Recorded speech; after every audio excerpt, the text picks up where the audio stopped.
Today we're going to look at the rhetorical strategies of ethos, logos, and pathos.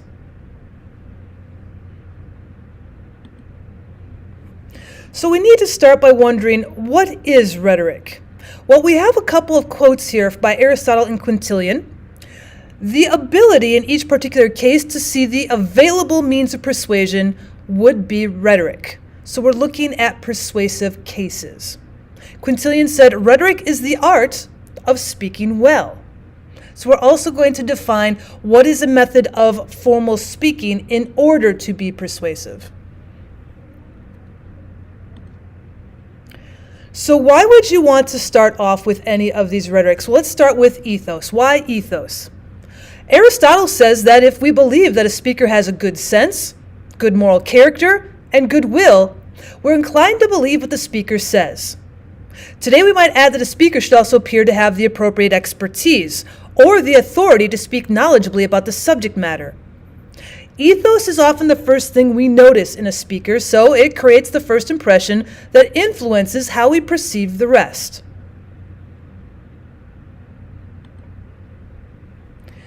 So when we start looking at the word ethos, how do we define it? Well, it does mean Greek for your character. What is the character of the person? What do we know about them? The premise: you're going to believe those whom you respect. So your ethos focuses on the speaker or the writer and not the audience. Think the image of when you think of ethos, not so much the ethics. Think of where the words are coming from and not the words themselves. There is an ethos triumvirate. You think of character, who the person is, their credibility, what their background is, and their reliability, what is their experience. And of course, this is also going to remind us of that idea of goodwill, just as Aristotle told us, and it reminds us of our shared values. If you can connect with the writer or the speaker, that's going to be a part of ethos. So what do we mean by credibility? Well, you want to remind others of the author's illustrious past or of their qualifications. For example, if you talk about the companies included since 1900 or since 2000 and something, they've been working for quite some time at a certain company.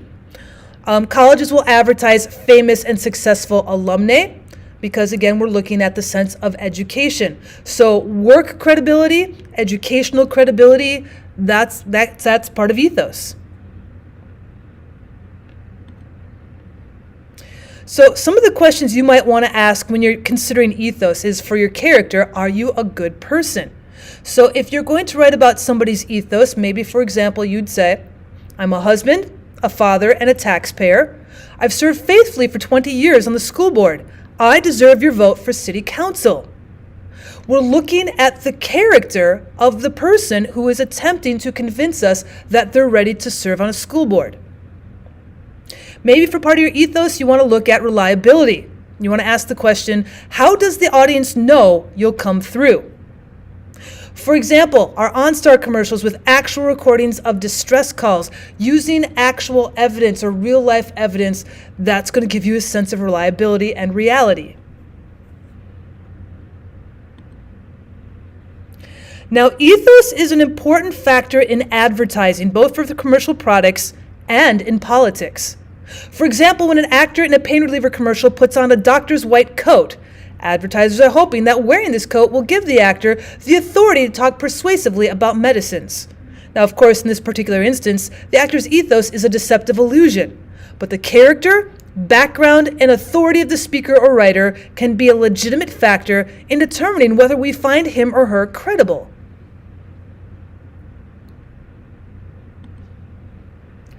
Next, we're going to look at logos. Now, logos is Greek for word.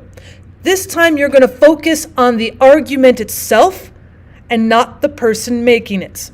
So that means looking at the evidence. Evidence can include anything from statistics, data, graphs, pictures, sources, and expert testimony. Usually, you're looking at an argument, so you want to look for their logic and you want to look for their reasoning. If they're really good and can make a counterclaim or a rebuttal, you want to see that they acknowledge the opposing viewpoint. And of course, you don't want to see them using circular reasoning or other logical fallacies.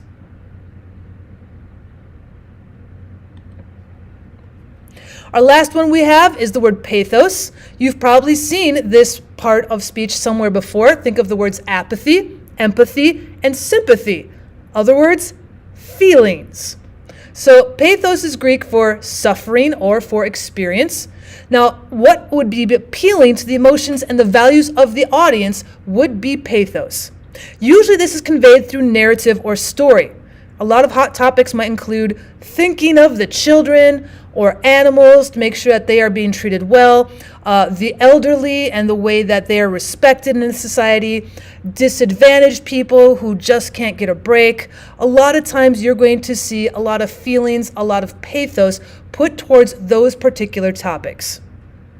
What you want to think with pathos when you're reading a writer or when you're writing yourself, you want to think, is the writer simply playing me? Are they trying to get to my feelings?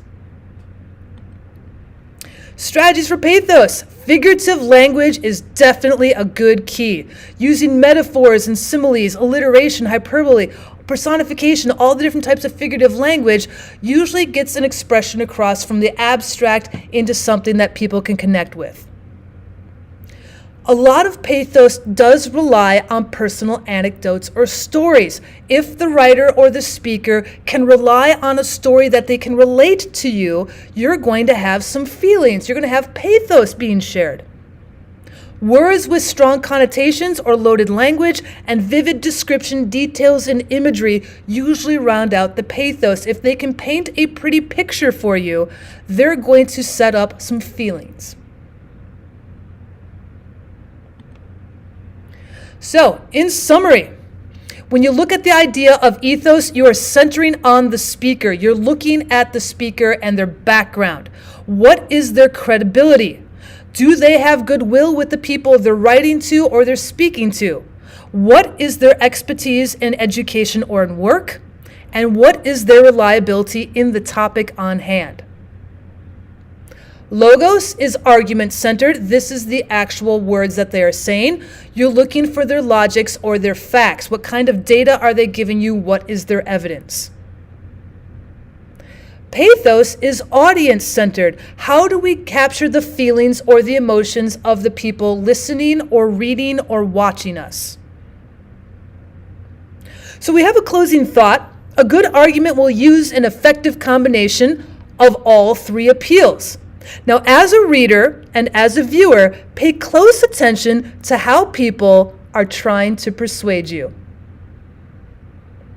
Thanks so much for stopping by the channel, guys. I'd love it if you give me a like and comment if you'd like to learn about things other than ethos, logos, and pathos, or if you'd like to learn more. Also, if you could subscribe to my channel, I'd appreciate it. Thanks so much for stopping by.